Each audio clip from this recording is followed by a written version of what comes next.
इतिहास ने कितना बड़ा अन्याय किया है छत्रपति जी के प्रति। लिख दिया, सूरज को लूट दिया।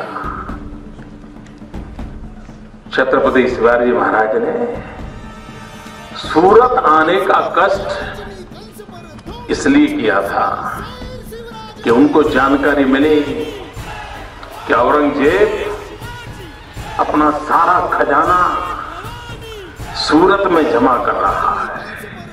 और छत्रपति शिवाजी महाराज को लगता था कि अगर हिंदवी स्वराज की स्थापना करनी है तो ये जो लुटेरों ने धन लूटा है उसी को ला करके उसी के पैसों का उपयोग करते हुए मैं हिंदवी स्वराज की स्थापना करूंगा। सुरत हे अरबी सागरातलं मुघलांचं प्रमुख बंदर होतं। युरोप, आफ्रिका, पर्शियापर्यंतचा व्यापार याच मार्गे होत होता।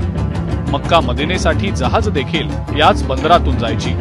इंग्रज आणि पोर्तुगीजांची ठाणीही इथंच होती आणि त्यांना मदत करणाऱ्या अनेक गडगंज व्यापाऱ्यांचाही मुक्काम इथंच असायचा।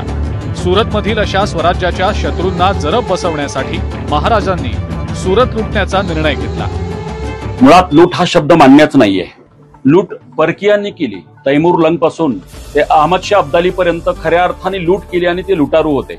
जगातला पहिला राजा आहे की ज्यांनी एखाद्या अधिकाऱ्याकडनं किंवा त्या सुरतेमध्ये परमुल्कातल्या श्रीमंत माणसाकडनं युद्ध खर्च वसूल केला, त्यांना पावती दिली आहे।